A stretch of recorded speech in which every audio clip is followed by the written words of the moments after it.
حضور نبی کریم صلی اللہ تعالیٰ علیہ وآلہ وسلم نے ارشاد فرمایا، آپ صلی اللہ تعالیٰ علیہ وآلہ وسلم کے مبارک کلام کا خلاصہ یہ ہے کہ نبی علیہ الصلوۃ والسلام نے ارشاد فرمایا کہ میری امت پر ایک زمانہ ایسا آئے گا کہ صبح کو اگر کوئی مسلمان ہے تو شام کو کافر ہوگا، یا شام کو مسلمان ہے تو صبح کافر ہوگا۔ یہ کیوں ارشاد فرمایا؟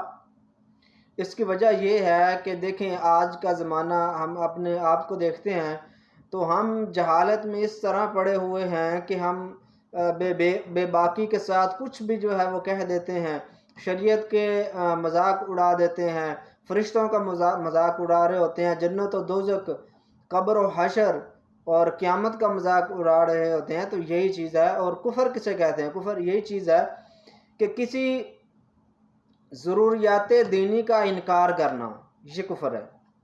کسی بھی ضروریات دینی کا انکار کرنا یہ کفر ہے، اگرچہ وہ تمام ضروریات دینی کا اقرار کرتا ہو، لیکن اگر اس نے ایک ضروریات دینی کا انکار کیا، کفر ہے۔ کیا ہے ضروریات دینی؟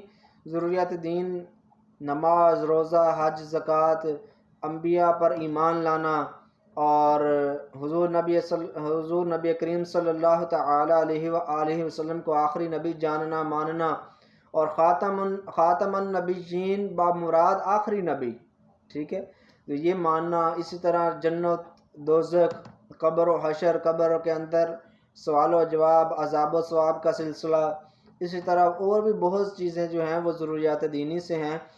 اگرچہ سب کو مانتا ہو، سب پر وہ یقین رکھتا ہو، لیکن اگر ایک کا انکار کیا، کافر ہو جائے گا، کافر ہو جائے گا۔ اور یہ جو کفر ہے، مسلمان ہونے کے بعد کفر کرنا، یہ ارتداد ہے، اس کو کہتے ہیں مرتد ہونا۔ اور مرتد کے جو شریعت کے اندر احکام ہے وہ دوسرے کافروں سے زیادہ سخت ہیں۔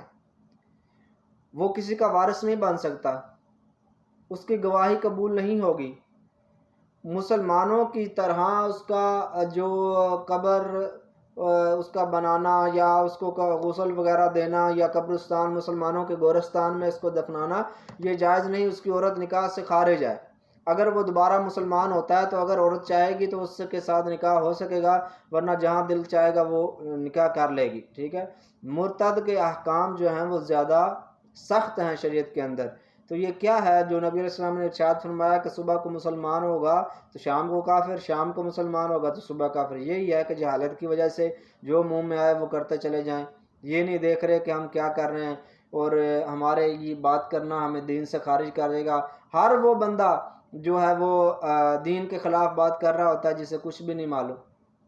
کبھی اس طرح ہوا ہے کہ ایک شخص ڈاکٹر کے پاس گیا ہے اور اس کی ڈاکٹری پہ اس نے سوال اٹھایا، بھئی تم کہاں کا آیا، یہ تو تم پیسے لیتے ہو، یہ ہے وہ ہے۔ نہیں، اس کو پتا ہے بھائی اس کو پیسے دینے ہیں تو علاج ہونا ہے، ٹھیک ہے۔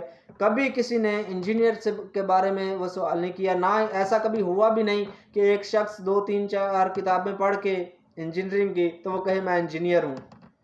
اور کبھی ایسا نہیں ہوا کہ گوگل سے یا یوٹیوب سے یا 2 3 کتابیں میڈیکل کی پڑھ کے کوئی دوائی دینے لگ جائے، نہیں۔